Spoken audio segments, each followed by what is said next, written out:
Con las bolsas, qué lío que se armó, cayeron anoche, bueno, los mercados asiáticos, ¿no? Están adelantados en principio unas cuantas horas, casi la mitad del día. Por eso que amanecer hoy en el país con esta noticia, con los mercados de Occidente, bien complicado. El mundo, Alberto, habla de un lunes negro, las bolsas de Tokio han tenido un gran impacto, otras asiáticas han caído hasta un 13% hoy, Wall Street obviamente desplomándose, ya están cayendo los futuros de Estados Unidos.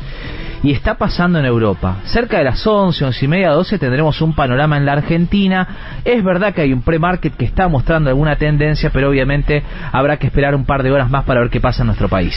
Vamos a hablar con Yanina Lojo. Ella es licenciada en Comercio Internacional, especialista en finanzas. Yanina Lotufa, Alberto, aquí en Cadena 3. Buen día.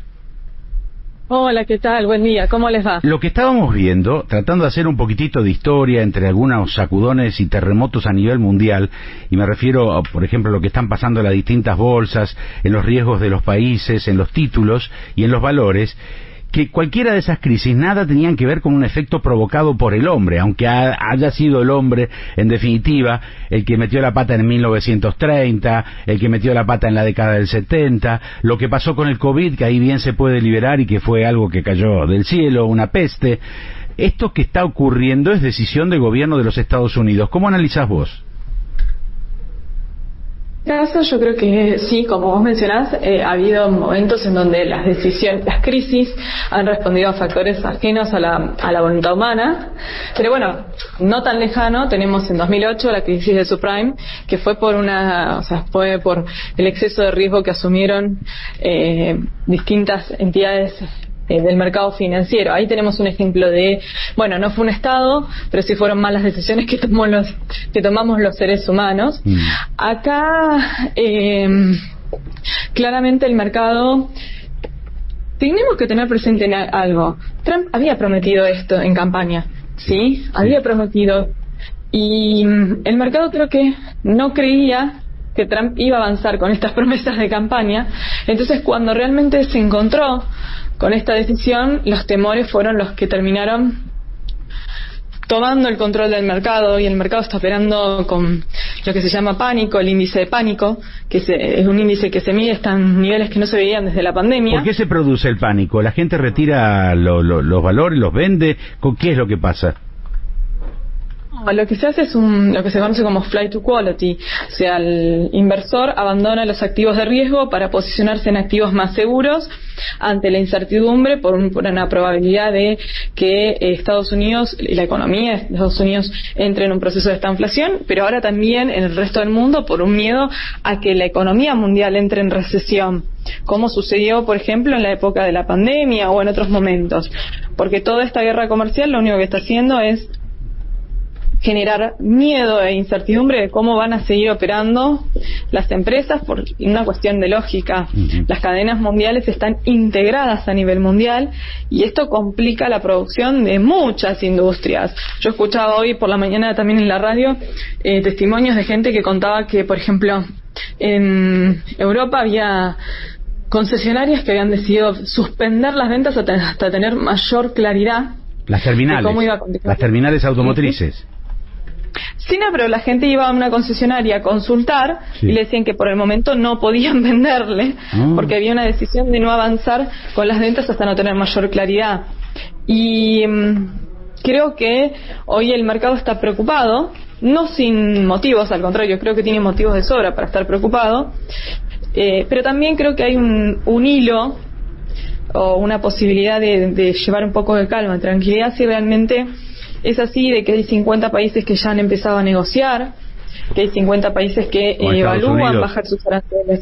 Con Estados Unidos. Con Estados Unidos, exactamente.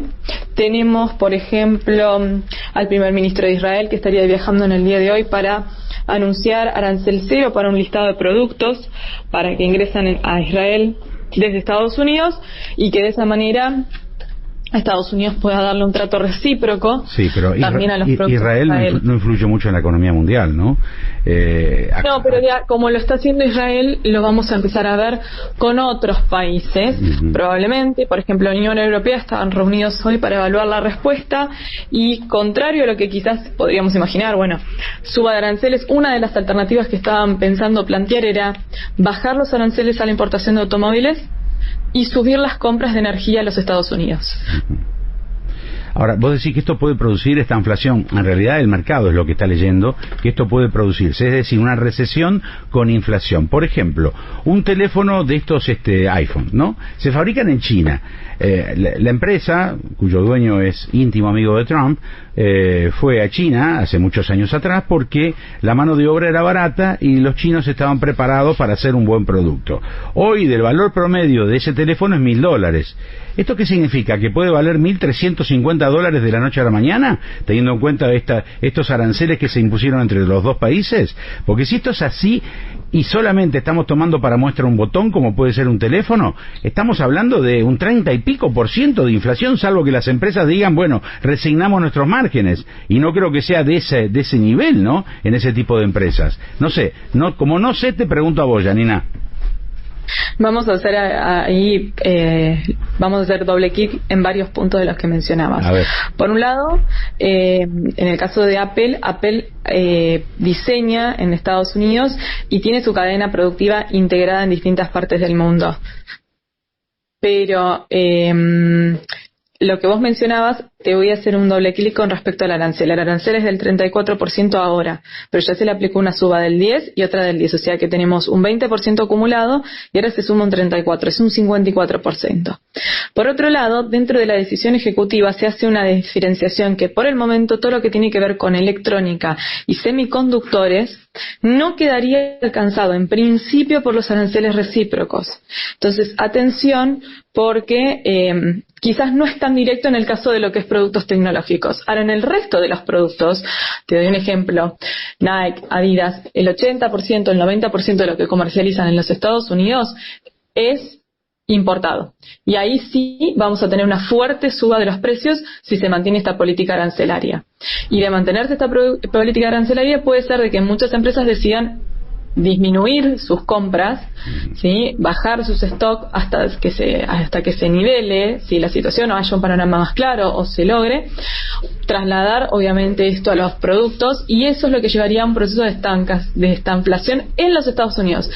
En el resto del mundo hay que ver cómo van respondiendo, porque todavía es muy pronto, cómo van respondiendo el resto de los países, ¿sí?, para saber ¿a qué camino vamos? ¿A la recesión? ¿A la inflación en dólares? ¿Cuál es el resultado? Porque también todavía no tenemos las respuestas monetarias de los países. Se especulaba con que China podía devaluar su moneda, bajar la tasa de interés, hay que ver qué hace la Unión Europea. O sea, hay que ir viendo paulatinamente y con el tiempo cómo responde cada uno de los países o de los bloques a esta medida. ¿Por qué? Porque esto puede hacer que se acelere un proceso de recesión, que se acelere la inflación, que las cosas se mantengan de determinada manera. No es un escenario positivo para nada, claramente. El escenario es un escenario complejo y muy difícil de encarar de acá hacia adelante si no hay una decisión de sentarse a negociar. Yo creo que los Estados Unidos lo que quiso hacer fue forzar a todo el mundo a sentarse a negociar.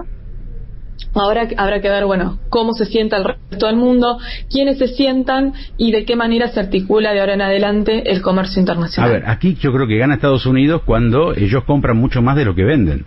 Me parece que ahí viene la cosa, ¿no? Porque si vos le pones a China un 30 y 30 te pone China a vos, ¿cuál es el negocio? Se están poniendo aranceles y ¿cuál es el negocio?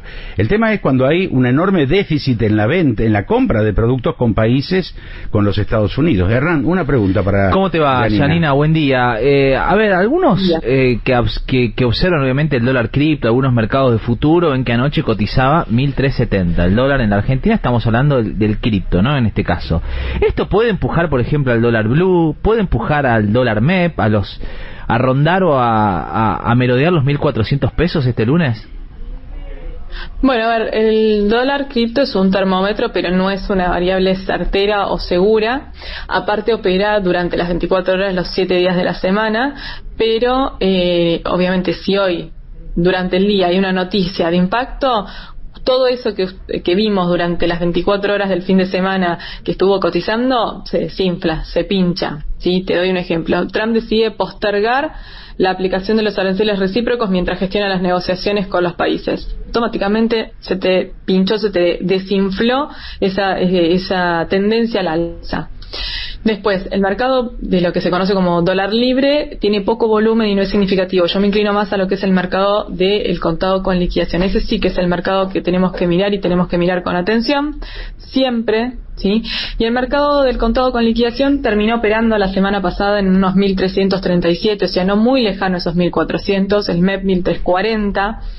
Entonces estamos en valores cercanos a lo que ya estuvo operando. Y estos dos mercados son donde las liquidaciones del mercado, las liquidaciones del grano intervienen, pero también donde a veces el Banco Central interviene para contener. Entonces es relativo sobre cuál será el efecto de esto que vimos en el mercado cripto en los mercados de financieros. Que va a haber presión si no cambian las cosas de acá, la apertura del mercado, que va a haber presión al alza en el tipo de cambio, porque va a haber probablemente un desarme de carteras y una migración hacia la dolarización. Sí, va a haber presión. El tema es cuánto y de qué manera y qué pasa durante la jornada.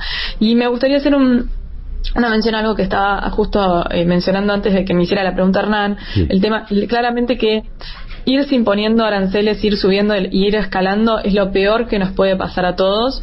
Lo digo en general, o sea, para el mundo lo peor que puede pasar es que Estados Unidos siga subiendo y la contraparte China siga subiendo. Lo mejor que nos podría pasar es que ambos se sienten y se acomoden, pero es importante que cuando vemos los datos que tomó Estados Unidos para determinar con quién tenía déficit comercial, solo consideró las exportaciones y las importaciones de bienes y se olvidó de que es el principal exportador de servicios a nivel mundial y que cuando ponemos en la ecuación las exportaciones de servicios, la balanza con muchos países que dice ser deficitaria pasa a ser superavitaria para Estados Unidos. Bueno, te doy un dato, Janina, gracias por este ratito, muy amable.